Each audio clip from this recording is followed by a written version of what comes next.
Most people, when asked, when is it a good time to start doing agility with a puppy, would say, well, it depends on when the puppy's growth plates are closed.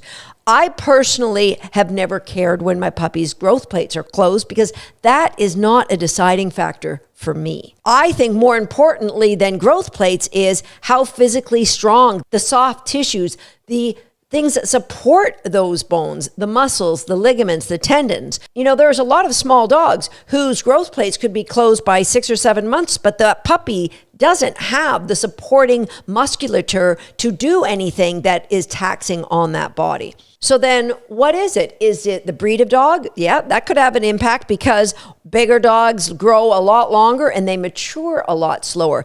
Mental maturity, physical maturity, all of those things are important for things that are very stressful on a dog's body. Things like teaching them weave pulls, having them running across a full height dog walk, teaching them how to go over an A-frame, because so many dogs, when they hit an A-frame with speed, that has a lot of impact on the dog. So those skills, I don't believe anybody should introduce their puppy to those types of skills before they're 14 to 16 months of age or older.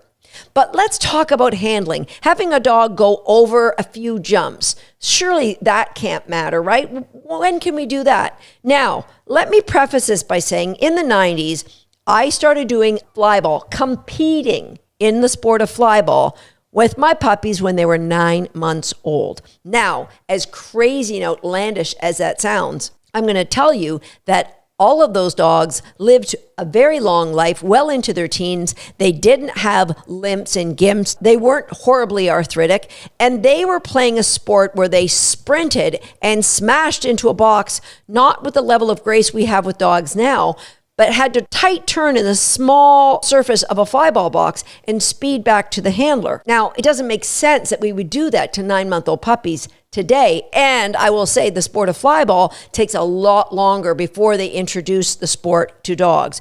Most of them are well over the age of a year before they even start doing any serious training. My point is, what people say is the reason we shouldn't start agility dogs young, because they're going to have a short career, they're going to get injured. That may not be necessarily true. We don't know that for sure. There's no science studies to support the age. Common sense has got to come into play. But for me, the most important deciding factor before you should start thinking about teaching your dog how to go over jumps and follow you on a little agility course, the most important factor, it comes down to two things. It is, number one, the foundation that you have. I'm talking about your relationship with your dog. If you were to take your dog off leash, would they look for something else to reinforce them, or would they look to you to reinforce them? That's a great indicator of reinforcement. If there's other dogs running around, would your dog be deaf to you, or would they want to play with you? That is the most important thing. Our recallers program, I'm always promoting because that's what builds an amazing relationship. So relationship number one before I would consider doing any agility skills. Number two would be the recall. Yes, it goes hand in hand. A dog with a great relationship with their owners often has an amazing recall away from distraction. Why? Because they have so much value running to their owners. So can you call your dog out of play? If not, that's what you should be working on, not focusing on how to get your dog to run a course in agility. And this, honestly, it doesn't matter what your goals are in agility. If you put in a solid foundation, you have more success. The dog stays safe and the dog has more fun. It is possible for you to have fun in agility and your dog not be having fun. I've seen it happen. Dogs are walking, they're leaving the course, they're looking for other things to do. It's a sign they are not finding joy where you're finding joy.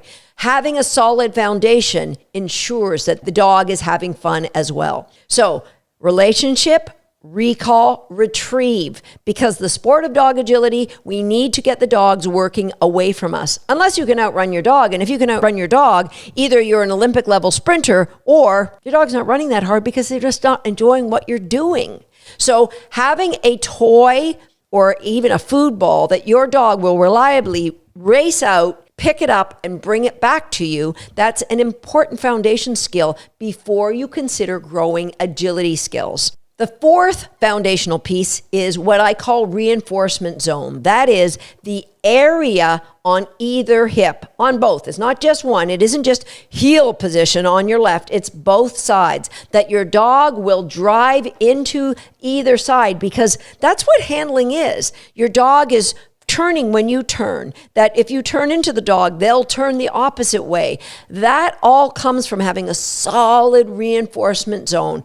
Off leash your dog, you can run in a big circle and your dog will stay on your side, right? That is critical to your dog's understanding of the handling that goes into agility, because agility handling is everything. Yes, it's great if the dog has the skills. They know how to weave. They know how to do a contact obstacle. They know how to properly execute the jumping that we're going to ask them to do.